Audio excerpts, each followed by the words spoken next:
DJ विकास सीतामढ़ी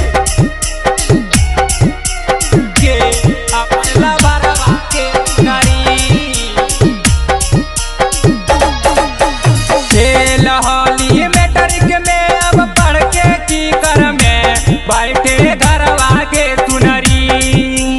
भेल Holi matric में अब पढ़ के की कर में बैठे घरवा के सुनरी पढ़ के बेरिया लेके संग घूमो होली के अपन लबरवा के सुनरी पढ़ के बेरिया लेके संग घूमो होली के अपन लबरवा के सुनरी तो जब मैया पापा कर देतोगे घर से बाहर आगे सुनरी जान तो जब मैया पापा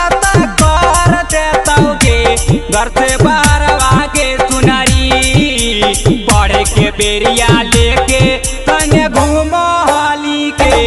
अपन लबर आगे सुनरी पढ़ के बेरिया लेके संग घूमो होली के अपन लबरवा के सुनरी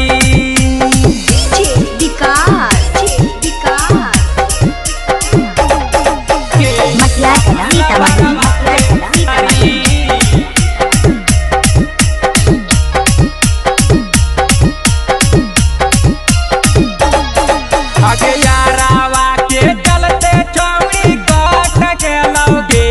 तोर बियाहवा गे सुनरी आगे यारावा के चलते चौड़ी काट के लौगे तोर बियाहवा गे सुनरी पढ़े के बेरिया लेके संग घूमो होली के अपन लबरवा के सुनरी पढ़े के बेरिया लेके संग घूमो होली के अपन लबरवा के सुनरी चारों ओर से ताना पर मरवे करताओगे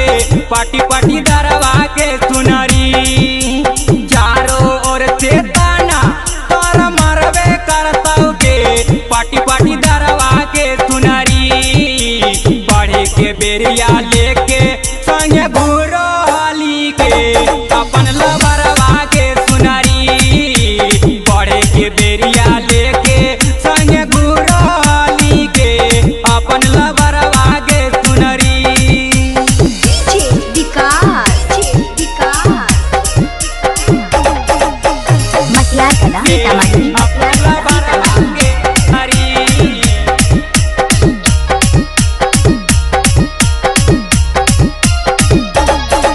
आगे कुलाधिपति ने सुन के लिख दलकोगे तोर मैटरवा के सुनरी आगे